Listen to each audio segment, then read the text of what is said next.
स्वागत है आप सभी का हमारी एजुकेशन डेवलपर गुरु चैनल में। और आज हम आपके लिए लेकर आए हैं ये ट्रांसलेशन। इसका जो है हम यहाँ तक ट्रांसलेट कर चुके थे और ये सेकंड चैप्टर है 11th क्लास के लिए। और आज चलिए हम यहाँ से स्टार्ट करते हैं। The first indication of impending disaster came at about 6 PM with an ominous silence. ये कहते हैं कि द फर्स्ट इंडिकेशन, प्रथम संकेत, ऑफ इम्पेंडिंग डिजास्टर, आने वाले आपदा का, यानी कि आने वाली आपदा का प्रथम संकेत, केम आया एट अबाउट 6 PM, कि एट अबाउट लगभग 6 PM, PM का अर्थ जो शाम के 6 बजे, शाम के 6 बजे, विद एन ऑमिनस साइलेंस, एक अपशकुन वाली शांति के साथ, यानी कि एक अपशकुन वाली शांति के साथ लगभग 6 बजे, एक अपशकुन वाली शांति के साथ लगभग 6 बजे आने वाली प्राकृतिक आपदा का पहला संकेत आया। द वाइंड ड्रॉप्ड, हवा जो है रुक गई, and the sky immediately grow dark, और वो जो आसमान था वो तुरंत से काला हो गया। Then came a growing roar, और फिर जो है एक बढ़ती दहाड़ आई, रॉर मीन्स दहाड़, and an enormous cloud toward aft of the ship, और फिर जो है एक अनोर्मस का अर्थ विशाल, यानी कि बहुत बड़ा, क्लाउड मीन्स बादल, टावर्ड एफ्ट पिछले भाग तक पहुंचा, ऑफ द शिप की, और फिर एक बहुत बड़ा बादल जो है शिप के पिछले भाग तक पहुंच गया। विद हॉरर, भय से, आई रियलाइज्ड, मैंने समझा, that it was not a cloud, कि यह एक बादल नहीं था, but a wave like no other I had ever seen, बल्कि यह एक जो है लहर थी जो कि मैंने पहले कभी नहीं देखी थी। इट अपीयर परफेक्टली वर्टिकल, यह जो है पूर्ण रूप से, परफेक्टली मीन्स पूर्ण रूप से, वर्टिकल सीधा, यह पूर्ण रूप से सीधी खड़ी हुई दिखाई दे रही थी। And almost twice the height of the other waves with a frightful breaking crest, and almost twice, और यह जो है प्राय दुगना था, the height of the other waves, अन्य लहरों की हाइट की अपेक्षा यह जो है, इसकी जो हाइट थी वो दुगनी थी। With a frightful breaking crest, और यह एक भयानक रूप से टूटने वाली तरंग की चोटी के समान थी, या तरंग की चोटी के साथ थी। The roar increase to a thunder as the eastern mood of the face of the wave. आगे ये कहते हैं कि द रोर इंक्रीज, वह दहाड़ जो है बढ़ी, टू अ थंडर, एक गर्जना के लिए, अर्थात वह जो दहाड़ थी वह बढ़कर एक गर्जना हो गई।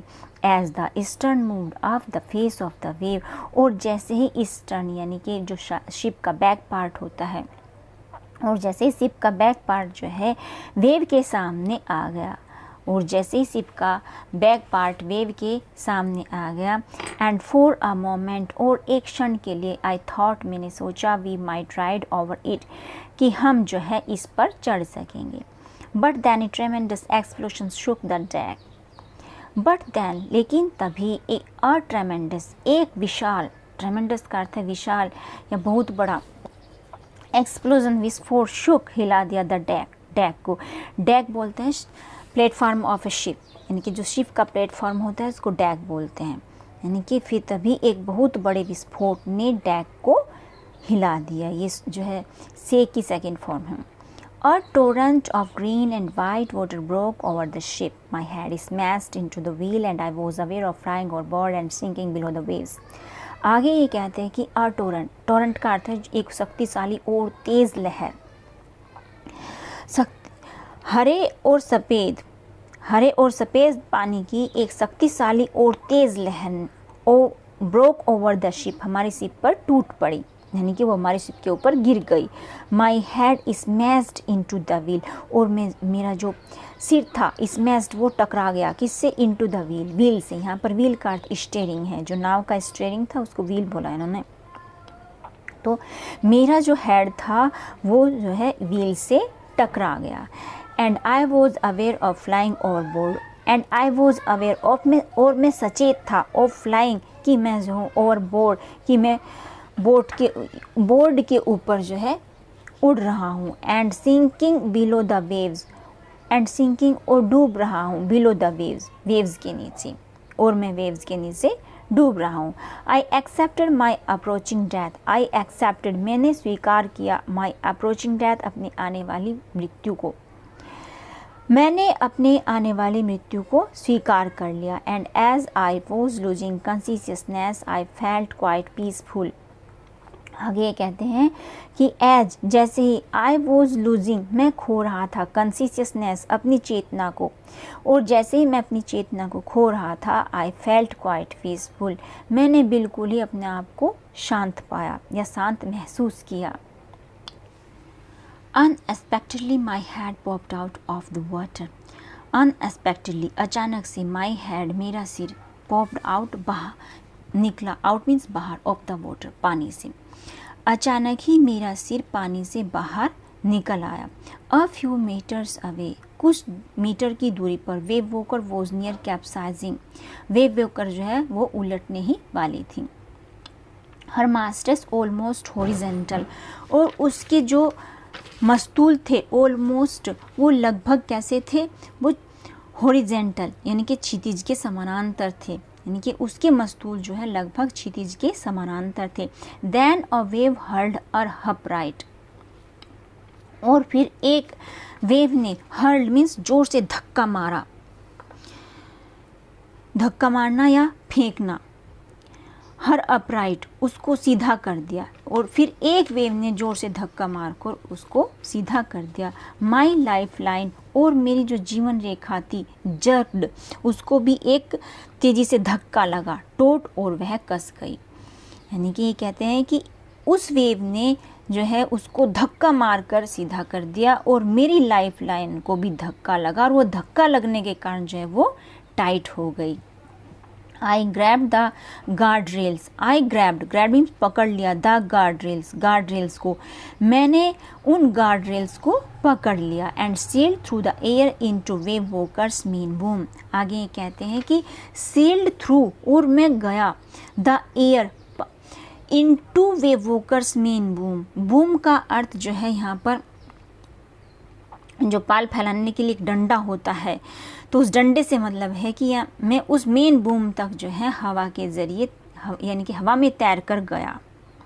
सब्सिक्वेंट वेव्स टॉस्ड मी और आने वाली या आगामी वेव्स लहरों ने टोस्ट मी मुझे उछाला, और आने वाली लहरों ने मुझे उछाला। राउंड द डेक, डेक के चारों ओर, राउंड द डेक, डेक के चारों ओर, लाइक अ रैगडोल, एक कपड़े की, रैगडोल करते कपड़े की गुड़िया, और आने वाली लहरों ने मुझे कपड़े की गुड़िया की तरह, लाइक मीन्स तरह या जैसे, कपड़े की गुड़िया की तरह मुझे डेक पर जो है उछाला। माई लेफ्ट रिब्स क्रैक्ड और मेरी जो लेफ्ट रिब्स थी, लेफ्ट मीन्स बाईं ओर की रिब्स पसलियाँ, मेरी जो बाईं ओर की पसलियाँ थी वो क्रैक्ट हो गई, अर्थात उनमें जो है दरार आ गई। My mouth filled with blood and broken teeth और मेरा जो मुंह था वो जो खून और टूटे हुए दांतों से कैसा हो गया था, फिल्ड, भर गया था। समहाउ किसी तरह, आई फाउंड द व्हील, मैंने व्हील को ढूंढ लिया। व्हील यानी कि जो स्टीयरिंग होता है, मैंने उस स्टीयरिंग को ढूंढ लिया। Lined of the eastern for the next wave and hung on, और मैंने फिर क्या किया, लाइंड ऑफ द ईस्टर्न और पिछले भाग को आने वाली लहर के लिए मैंने उसको सीधा कर दिया। एंड हंग ऑन, उस पर मैं जो लटक गया। वाटर वाटर एवरीवेयर, पानी पानी प्रत्येक जगह, कहने का मतलब है कि यहाँ पर हर जगह पानी ही पानी था। I could feel that the ship had water below, आगे कहते हैं कि आई कुड फील, मैं महसूस कर सकता था, दैट कि the ship had water below, कि शिप के नीचे भी जो है क्या है, पानी है। But I dared not abandon the wheel to investigate, ये मैंने इन्वेस्टिगेट यानी कि खोज करने के लिए उस व्हील को छोड़ना, अबैंडन का अर्थ है छोड़ना, डेयर्ड नॉट साहस नहीं किया कि, लेकिन मैंने इन्वेस्टिगेट करने के लिए उस व्हील को छोड़ने का साहस नहीं किया। सडनली, अचानक ही, the front hatch was thrown open and Mary appeared. The front hatch, सामने का दरवाजा, वॉज थ्रोन ओपन, खुला, एंड मैरी अपीयर्ड, और मैरी जो है प्रकट हुई। वी आर सिंकिंग, हम डूब रहे हैं। सी स्क्रीम्ड, वह चिल्लाई या चीखी। The decks are smashed, decks जो है चकना चूर हो गए हैं। We are full of water, और हम पूरी तरह से पानी में हैं, अर्थात शिप में जो है पानी भर चुका है। Take the wheel, I shouted as I scrambled for the hatch. आगे ये कहते हैं कि टेक द व्हील को पकड़ो, आई शाउटेड, मैं चिल्लाया, as I scrambled for the hatch, जैसे ही मैं तेजी से, स्क्रैम्बल्ड का अर्थ है तेजी से और भद्दे ढंग से उधर गया। किसकी तरफ? हैच की तरफ। और जैसे ही मैं हैच की तरफ तेजी से और भद्दे ढंग से गया, मैं चिल्लाया कि टेक द व्हील, यानी कि व्हील को पकड़ो। Larry and Herb were pumping like madman, Larry और हर्ब जो है पागल आदमियों की तरह वो पानी निकाल रहे थे। ब्रोकन टिम्बर्स हंग एट क्रेजी एंगल्स, और जो टूटी हुई लकड़ियाँ, ब्रोकन टिम्बर्स टूटी हुई लकड़ियाँ, हंग लटकी हुई थी, एट क्रेजी एंगल्स टेढ़ी मेढ़ी, यानी कि जो टूटी हुई लकड़ियाँ थी वो टेढ़े मेढ़े एंगलों में लटकी हुई थी। The whole starboard side buzzed inward, glass, crockery, jars, tins and drawers lost about in deep water. The whole starboard जो है the right side of a ship को बोलते हैं, यानी कि जो राइट साइड थी शिप की वो बल्ज्ड, फूल गई थी, इनवर्ड्स, अंदर की तरफ से, यानी कि इस स्टारबोर्ड की जो साइड थी वो अंदर की तरफ से फूल गई थी। कपड़े, क्रॉकरी, चार, टिन एंड ट्रॉयज, और खिलौने, स्लोस्ड, वो डूब गए थे, अबाउट इन डीप वाटर, गहरे पानी में, ये सब जो है गहरे पानी में डूब गए थे। I half swim half crawled into the children's cabin, मैं आधा तैरा और आधा रेंगा, इनटू द चिल्ड्रंस कैबिन, बच्चों की कैबिन तक पहुंचने के लिए मैं जो आधा तैरा और आधा रेंगा, यानी कि आधा तैर कर और आधा रेंग कर मैं बच्चों की कैबिन में गया। आर यू ऑल राइट, क्या तुम सही हो? आई आस्क्ड, मैंने पूछा। Yes, they answered from an upper bunk, they answered, उन्होंने आंसर दिया, फ्रॉम एन अपर बंक, एक ऊपर के, बंक जो होता है ये स्लीपिंग बर्थ बोलते हैं। अपर बंक का अर्थ है स्लीपिंग बर्थ, यानी कि सोने के लिए जो पटरी बनी होती है उसको बंक बोला जाता है। तो उन्होंने उस अपर बंक से आंसर दिया। But my head hurts a bit, लेकिन मेरा जो सिर है हर्ट्स अ बिट, उसमें थोड़ी सी चोट लग गई है। सैड सू ने कहा, pointing to a big bump above her eyes, pointing इशारा करते हुए, to a big bump, bump जो है जब हमारे किसी की चोट लग जाती है तो वहाँ पर स्वेलिंग आ जाती है और वो गोल गोल सा बन जाता है, तो उसको बम्प बोलते हैं। तो उसने उस बम्प की तरफ, एक बड़े बम्प की तरफ इशारा करते हुए बड़ा कहा, अबव हर आई, जो कि उसकी आंखों के ऊपर था, यानी कि उसकी अपनी आंखों के ऊपर एक बड़े बम्प की तरफ इशारा करते हुए सू ने कहा कि मेरे सिर में थोड़ी सी चोट लग गई है। I had no time to worry, I had no time to worry about bumped heads, लेकिन आई हैव नो टाइम, मेरे पास समय नहीं था, टू वरी, चिंता करने का, अबाउट बम्प्ड हेड्स, उस सूजे हुए सिर की, मेरे पास उस सूजे हुए सिर की चिंता करने के बारे में टाइम ही नहीं था। आगे देखिए क्या कहते हैं। After finding a hammer, screws and canvas, एक हथौड़ा, पेंच और कैनवास ढूंढने के बाद, I struggle back on deck, मैंने डेक पर जाने के लिए, वापस जाने के लिए संघर्ष किया। With the starboard side best open, और जो स्टारबोर्ड की साइड थी बेस्ट ओपन, वो जोर से टकराकर खुल गई। We were taking water with each wave, और हमें जो है प्रत्येक लहर से पानी मिल रहा था। दैट ब्रोक ओवर अस, जो कि हमारे ऊपर गिर रही थी। If I couldn't make some repairs, यदि मैं कुछ मरम्मत नहीं करता, वी वुड श्योरली, तो हम निश्चित रूप से ही डूब जाते। That's all for now and thanks for watching this video.